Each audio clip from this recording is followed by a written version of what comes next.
Hello everybody, hello grade 3. Today we'll study perimeter and the area of complex figures. النهارده ان شاء الله هندرس او هنحاول ان احنا نحسب البريمتر والاريا للكومبلكس فيجرز. قلنا حصة المرة اللي فاتت اتعاملنا مع السكوير والريكتانجل. النهارده ان شاء الله هنتعامل مع الكومبلكس فيجرز، حصة مهمة جدا، ولذلك النهارده هنشرح اول جزء منها والجزء التاني ان شاء الله هنكمله المرة اللي جاية.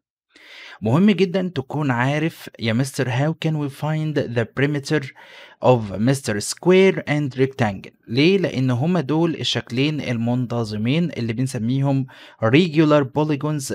هنحاول إن احنا نحول ال complex figures ل regular polygons. ال regular polygons اللي علينا هي ال rectangle وال square. طيب how can we find the area of rectangle? How can we find the area of the square؟ برضو نفس الوضع، هتحاول انك انت هتحول الكومبلكس فيجر الموجود عندك لتو مستر ريجولار بوليجونز اللي هما السكوير والريكتانجل. وكنا درسنا الحصة اللي فاتت بشكل مفصل how can we find the perimeter and the area of rectangle and square. النهارده ان شاء الله هندرس how can we find the perimeter and the area of the complex figures. الحصة دي متقسمة على مرتين علشان هي صعب تتشرح كلها في مرة واحدة. perimeter and the area of complex figures. هيديني complex figures وبيقول لي احسب الاريا. هنضطر ان احنا نجزأ الشكل اللي قدامنا ده او الفيجر اللي قدامنا ده لتو مستر ريجولار فيجرز اللي هما two rectangles or two squares or rectangle and square على حسب السؤال ما يكون مرسوم عندك. في الحالة دي أنا هبتدي أجزأ أول خطوة لريكتانجل وسكوير. عشان تجزأ لريكتانجل وسكوير هتضطر يا مستر ترسم السيجمنت الخاصة دي. السيجمنت دي هتضطر ترسمها. أصبح عندنا ريكتانجل A وسكوير B. طب ليه ده ريكتانجل؟ عشان أنت عندك 2 dimensions 3 and 10. طب ده ليه سكوير؟ عشان دي 6 متر ودي مستر 6 متر، يعني التو سايدز دول قد بعض، معنى كده ان الفور سايدز are equal or are congruent. ستيب 2 اللي انت هتعمله انك هتحسب الاريا بالنسبه ل A وتحسب الاريا بالنسبه ل B، بعد كده تعمل adding عشان تجيب التوتال اريا. كلمه توتال اريا معناها الاريا of the whole figure. في الخطوه الثانيه هنقوله كده calculate the area of each figure. بالنسبة للفيجر الأولاني اللي هو فيجر A عبارة عن ريكتانجل. احنا درسنا قبل كده وقلنا the area of the rectangle is equal to مستر length times width. يبقى خد بالك انك هتقول له area of the rectangle it will be 10 times 3. 10 times 3 مستر is equal to 30 square meter. بالنسبة للسكوير it's side length times itself. أخدناها المرة اللي فاتت. So its area it will be 6 times 6 مستر. 6 times 6 is equal to 36 square meter. Step 3 آخر خطوة عندنا هنجيب التوتال area. Total area is equal to 30 plus 36 مستر is equal to 66 سكوير متر. يبقى ما تنساش اول استراتيجي انك انت بتجزأ الشكل. ممكن تجزأه ل 2 squares rectangle and square 2 rectangles ايا كان على حسب السؤال اللي هو موجود عندك. Second way mister how can we find the area of the same figure؟ يعني ازاي نجيب الاريا لنفس الشكل. نفس الشكل يا مستر هنستخدم نفس الاستراتيجي اللي هي divide مستر the figure into two regular figures لشكلين مألوفين او بيسموهم familiar figures اللي هم الريكتانجل او السكوير. انا هبدأ اوصل يا مستر السيجمنت اللي ناقصه دي، وبالتالي ستيب 1 برضو نفس الحكايه هنقول له divide the figure into rectangle B and rectangle A. اصبح عندي two rectangles. يا مستر ايش عرفك ان ده rectangle؟ عشان انت عندك 2 dimensions مختلفين 4 and 3. So to find its area just multiply 4 by 3 هيطلع 12. بالنسبة لده واضح جدا، ده 9 وده 6. 9 times 6 is equal to 54. يبقى خلاص step 2 مستر calculate the area of each figure. عشان تجيب ال area of each figure مستر just write area of the rectangle اللي هو الأولاني اللي هو B. 6 times 9 هنا ما سموهوش. 6 times 9 is equal to 54 square meter. area of the second مستر rectangle اللي هو A عبارة عن 4 times 3 is equal to مستر 12. خد بالك انك في step 3 to find the total area just add the area of the two rectangles A and B. 54 plus 12 it will be the same mister. هديك نفس الناتج اللي هو 66 square meter. خد بالك ان الفيرست واي والسكند واي هي نفس الاستراتيجي اللي هي بتعتمد على انك divide the figure into regular figures or familiar figures. ايه هما الفاميليار فيجرز اللي احنا بنتعامل معاهم؟ هما السكوير والريكتانجل. طب ازاي بقى الاستراتيجي التانية؟ ان احنا هنعمل completing the figure، وفي الحالة دي لو انت عملت completing the figure to be a familiar figure يعني هتكمل الشكل الموجود عندك. انا بقولها بالعربي عشان يديك شكل مألوف. الاشكال المألوفة علينا هي السكوير والريكتانجل، ما عندكش اي شكل تاني هتتعامل معاه، وبالتالي السؤال لازم يكون سؤال مناسب للسن اللي احنا فيه. وبالتالي بالنسبة للفاميليار فيجر يا مستر هتكمله. لو هتكمل الشكل عشان يبقى فاميليار فيجر في الحالة دي هنضطر ان احنا هنعمل subtraction، يعني احنا مش هنعمل adding.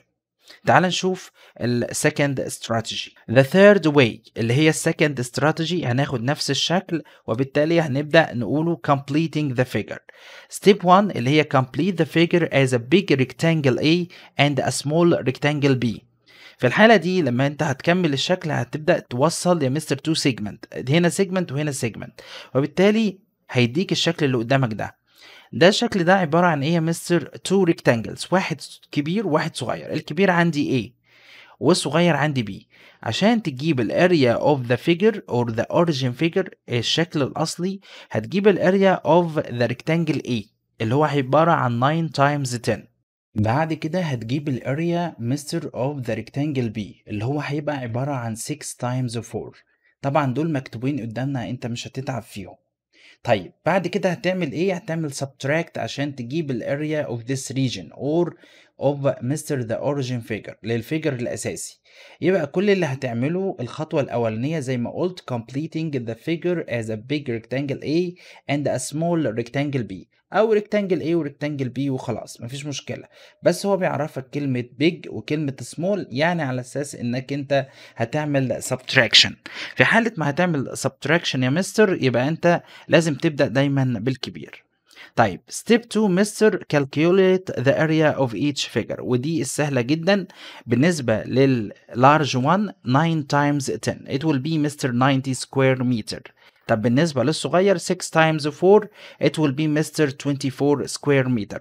ودي احنا ضربنا عليها كتير الحصة اللي فاتت، يعني المفترض انك بتجيبها mental math، يعني ما تكتبش اي رولز، هتكتب على طول مباشرة. بالنسبة لستيب 3 مستر just subtract the large area minus the smallest area or the small area. يبقى أصبح 90 minus 24 مستر it will be the same 66 square meter. Next exercise بيقول لي find the perimeter and the area of each figure. بالنسبة للبريمتر مفيش أي اختلاف عن اللي فات.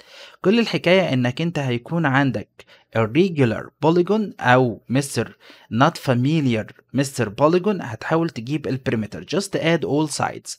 بس هتحاول تخليك يعني علشان تسهل على نفسك موضوع الادنج حاول تشوف النمبرز اللي متكررة وتستخدم البروبرتيز الخاصة بالمالتيبليكيشن. يعني مثلا عندنا هنا 4 is repeated 2 times، يبقى بدل ما تقول 4 plus 4 انت اكتبها 4 times 2. وهتلاقي برضو 3 متكررة مرتين يا مستر هتقولها 3 times 2 plus 7 plus 1. وبالتالي أنا هكتب بالطريقة اللي انتوا شايفينها قدامكم دي، طريقة سهلة جدا 4 times 2 plus 3 times 2 plus 7 plus 1. طبعا هتحاول انك تستخدم المالتيبليكيشن تيبلز، يعني كل الحاجات اللي احنا درسناها بنوظفها هنا، ودي فايدة الابليكيشنز. خد بالك معايا دي فايدة الابليكيشنز ان احنا بنوظف المالتيبليكيشن تيبلز اللي هي الحاجات اللي احنا درسناها في حاجات ابليكيشنز تطبيقات عليها، وده فايدة الحاجات الصغيرة اللي احنا درسناها. 4 times 2 is equal to 8 3 times 2 is equal to 6. يبقى انا هكتبها ينصر 8 plus 6 plus 8 ال 8 جت منين 7 plus 1. So 8 plus 8 is equal to 16. 16 plus 6 مصر is equal to 22. So the perimeter is equal to 22 centimeter. How can we find the area؟ ده مربط الفرس بتاعنا. To find the area مصر we will divide the shape into two familiar shapes. طيب انت تستخدم اي استراتيجي الكمبليتنج ولا الديفايدز؟ دايما الناس بتحب الديفايدز عشان يعمل ادنج. لو عملت completing the shape هتضطر هتوصل دي كده يا مستر ودي لكن انا هنا هشتغل بالديفايدز. كل الحكايه ان انا هوصل سيجمنت اهي، اصبح عندي ايه؟ ركز بقى هنا في الاشكال اللي طلعت لك. الشكل اللي ظاهر جدا اللي هو اللي فوق ده 7 و1، يبقى اصبح ده ايه يا مستر؟ ده ريكتانجل. طيب الشكل ده هتلاقي عندك دايمنشن بفور، واحد هيقول لي هنا الدايمنشن بفور، اقول لك لا، الفور دي بيقصد بيها السيجمنت بحالها اللي هي اصبحت 3 بلس 1، يبقى اصبحت دي 3. لكن بص، ممكن تبص على اليمين كده هتلاقي الموضوع اسهل بالنسبه لك، 4 and 3. يبقى انت عندك هنا 2 rectangles مستر. Just find the area of the two rectangles then add the two مستر area to find the total area. يبقى اول حاجه هنسمي التو rectangles A and B. بالنسبه للريكتانجل A يا مستر هيبقى 4 times 3 is equal to 12 square meter او 12 square centimeter، معلش هي المفروض 12 square meter. بالنسبه للريكتانجل B هيبقى 7 times 1 is equal to برضو 7 square meter. To find the total area just add the two areas. 12 plus 7 is equal to Mr. what? Yes, is equal to 19. So we get the total area is equal to 19 square meter. معلش هي اليونت مختلفة هنا، فأنت عدلها، حاول تعدلها تخليها square meter. Next exercise, find the perimeter and the area of each figure. خد بالك انت برضو عندك فيجر ممكن تستخدم الكمبليتنج وممكن تستخدم يا مستر الديفايدز في الاريا، بس بالنسبه للبريمتر just add all sides. زي ما وريتك انت عندك حاجات هنا بتتكرر مرتين، يعني عندك ال5 هنا يا مستر is repeated 2 times. خد بالك ال2 ما فيش repeated، يبقى ال5 is repeated 2 times، هي بس ال5 وعندك 5 equals 10. طيب يبقى اصبح عندي 5 plus 5 plus 10 plus 2 plus 6 plus 8. مستر 5 plus 5 is equal to 10، ولو خدت ال 2 مع ال 8 is equal to 10، يبقى 10 is repeated 3 times، يبقى 10 plus 10 plus 10. خد بالك plus 6. 10 plus 10 plus 10 means 10 times 3 is equal to 30. 30 plus 6 is equal to 36 square centimeter. طيب بالنسبة يا مستر للاريا، خد بالك انا وصلت اهو جزأتهم ل 2 rectangles. الريكتانجل الاولاني 5 times 2، طب والتاني 6 times 10، يبقى خلاص خلصت. طيب ممكن واحد يوصل دي كده وهتبقى صح برضو، ممكن واحد يعمل completing انت وخيالك، بس انا هنا قلت لك ممكن تستخدم اي استراتيجي وتوصل وهتبقى صحيحه 100%. وانا شرحت التو استراتيجيز اللي احنا ماشيين بيها، يا اما divides the shape into two familiar shapes اللي هما طبعا هيكون السكوير او الريكتانجل، يا اما تعمل completing the shape، وفي الحاله دي يا مستر هتستخدم السبتراكشن. طيب وطبعا rectangle A و rectangle B، the first rectangle second rectangle مستر first it will be 5 times 2 is equal to 10 square centimeter، والسكند هيبقى 6 times 10 it will be مستر 60 square centimeter. To find the total area just add 10 plus 6 or 10 plus 60 is equal to what? 70 square centimeter. So the total area is equal to Mr. 70 square centimeter. Next exercise, find the perimeter and the area. طبعا الفيجر اللي قدامك ده حرف ال L كلنا عارفينه. How can we find the area of the letter L؟ خد بالك هو مديك dimensions. بالنسبة للبريمتر just add all sides. هتلاقي عندك ال 7 is repeated 2 times، 2 is repeated 2 times، 9 plus 5. يبقى خد بالك البريمتر is equal to 7 plus 7 plus double 2 plus 5 plus 9. خد بالك ال 9 اللي هي فوق هنا، يبقى أصبح مستر 14 plus 4 plus 14، يبقى ممكن تكتبها 14 plus 14 plus 4. 14 plus 14 is equal to 28. 28 plus 4 is equal to 32. يبقى هتكتبها 32 مستر متر، برضو في اختلاف في اليونت معلش. يبقى أصبح يا مستر البريمتر is equal to 32 متر.